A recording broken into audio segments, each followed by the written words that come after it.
relatório da PEC 110, que trata da reforma tributária, foi lido na semana passada na Comissão de Constituição e Justiça do Senado e deve ir a plenário ainda este mês. A previsão de votação do texto foi dada pelo presidente do Senado, Rodrigo Pacheco, durante entrevista aqui mesmo no Bastidores na quinta-feira passada.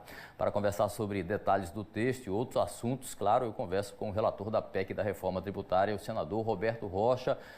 Bom dia, senador. Muito obrigado pela gentileza de nos atender nessa manhã. Bom dia, Cabral. Bom dia a todos. É um prazer. Prazer é nosso. Senador, o senhor apresentou na semana passada algumas alterações ao texto da PEC 110, ali a CCJ do Senado. Quais foram as principais mudanças após as análises feitas das emendas apresentadas pelos parlamentares, senador?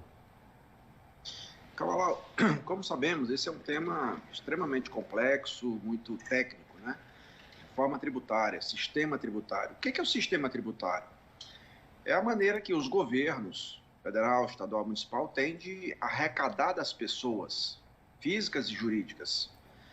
E a necessidade de fazer a reforma administrativa é a maneira desses governos gastar esse dinheiro. Todos os dois sistemas são, infelizmente, os piores do mundo.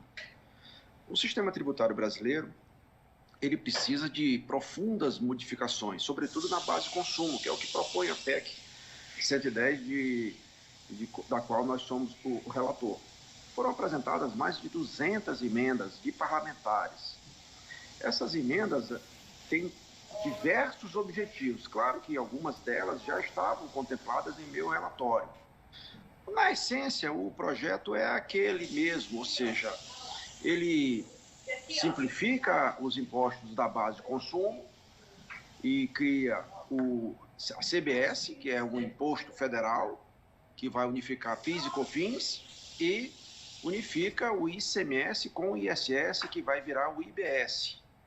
Esses dois impostos, eles vão tratar apenas da base de consumo, que é onde está a grande maioria da população brasileira. Com isso, nós vamos ter um sistema mais simples, mais moderno, mais tecnológico, desburocratizado, nós vamos poder diminuir bastante a sonegação, o contencioso tributário, nós vamos, enfim, o Brasil perde hoje bilhões, centenas de bilhões de reais por conta do sistema arcaico que existe. Nós vamos transformar o sistema tributário brasileiro num sistema digital.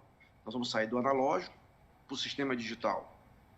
Senador, assim, o senhor mencionou agora o IBS, que é o Imposto sobre Bens e Serviços, que será um dos impostos inseridos com a instituição do IVA dual, que é o Imposto sobre Valor Agregado. Mas, assim, de uma forma bem clara, o senhor falou mesmo, é um assunto muito técnico, mas o mais claro possível para que os nossos telespectadores possam entender como vai funcionar o IBS e o IVA dual. Olha, primeiro era um só IVA. IVA é um imposto que você falou, de valor agregado, ou de bens e serviços. Esse imposto ele existe em quase 180 países dos quase 200 que nós temos no mundo. A Europa toda usa o IVA. O Brasil está muito atrasado. Na hora que você tem o IVA funcionando, você vai facilitar demais. E o Brasil tem um sistema bancário muito moderno, isso aí é legado da inflação, mas a gente não tira proveito disso.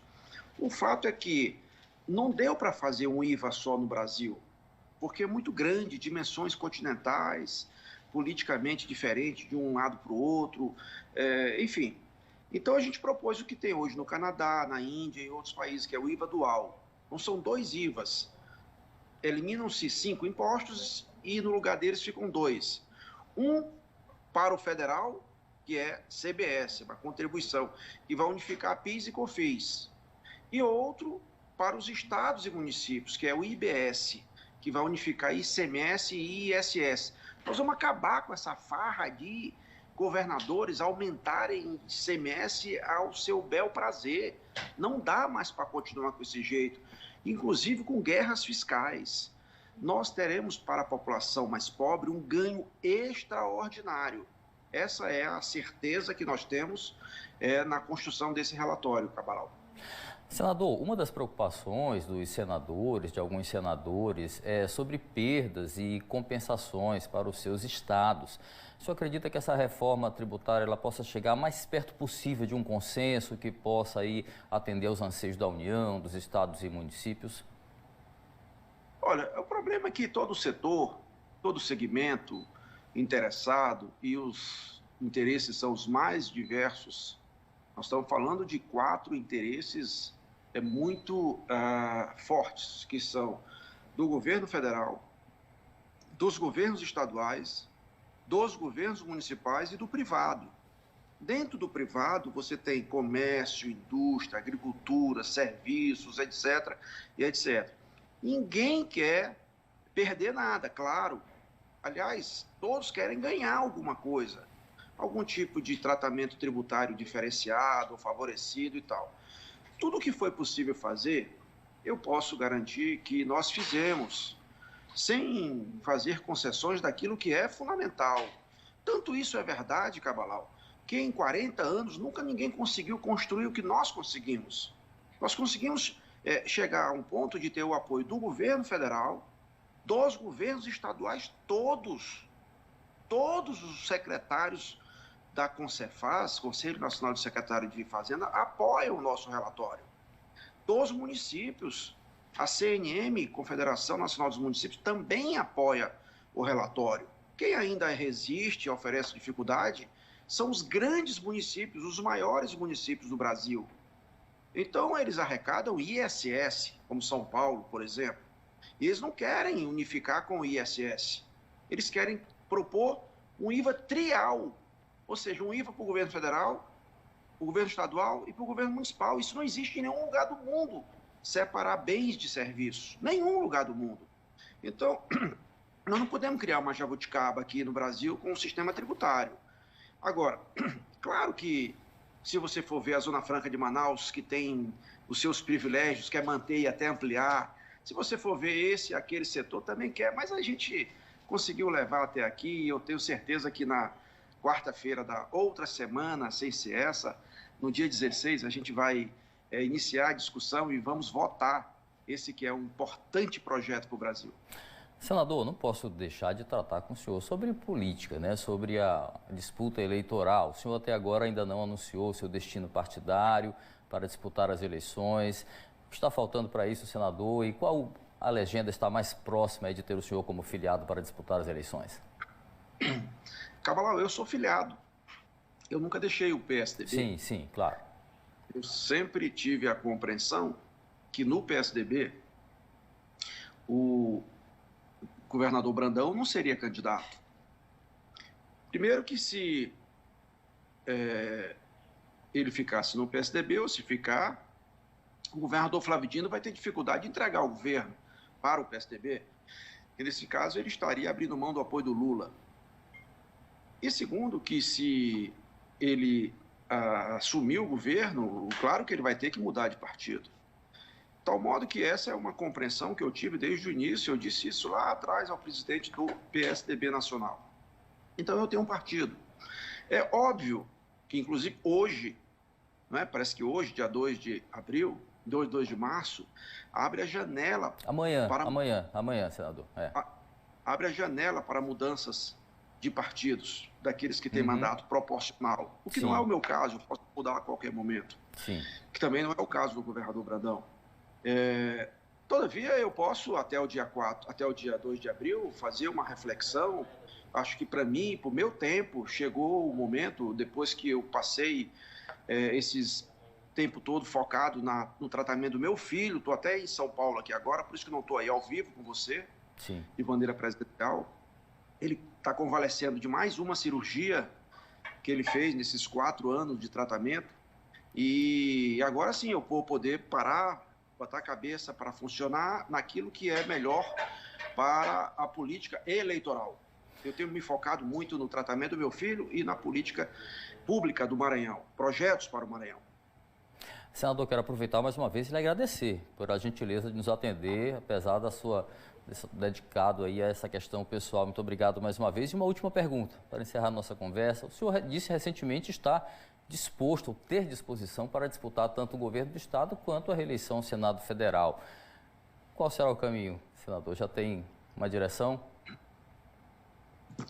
Cabral, essa questão nós vamos tratar agora nesse período, após o feriado, com muita tranquilidade. Eu tenho para mim, modéstia à parte, que o nosso mandato de senador da República tem produzido muitos efeitos positivos para o Brasil e especialmente para o meu Brasil, que é o Maranhão.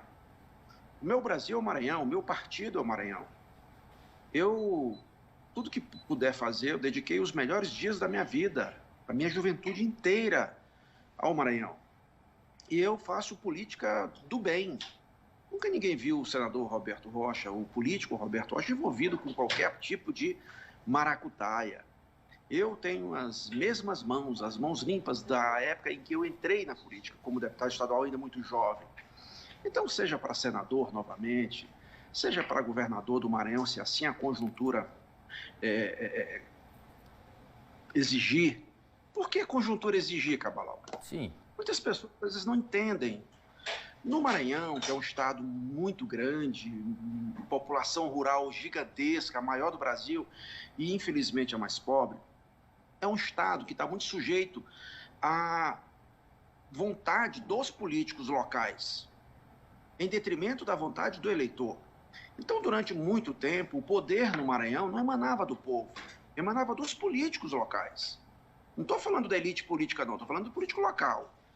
Então, com o advento da internet, a gente está tendo uma transição desse poder dos políticos para o cidadão, para o eleitor. Então, mesmo assim, o Maranhão ainda é o campeão de exclusão digital do Brasil. Esse é mais um troféu que o governo Flávio Dino faz a gente carregar.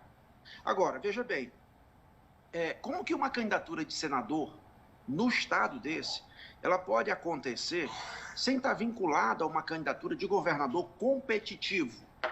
E esta de governador sem estar vinculada a uma candidatura de presidente da República. É um 3 em 1, compreende? Então, no meu campo político, eu aguardei e aguardo com muita ansiedade que tivéssemos uma candidatura a governador competitiva, que tenha estrutura e condições de fazer campanha, rodar esse gigantesco estado.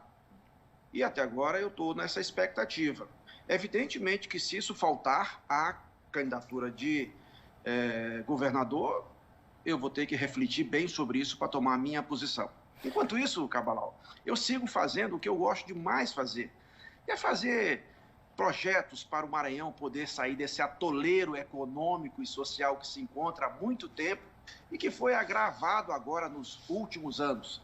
Só com produção, com conhecimento, com investimento em infraestrutura, obras estruturantes, que vão promover a produção, que a gente vai tirar esse estado do atraso em que ele se encontra.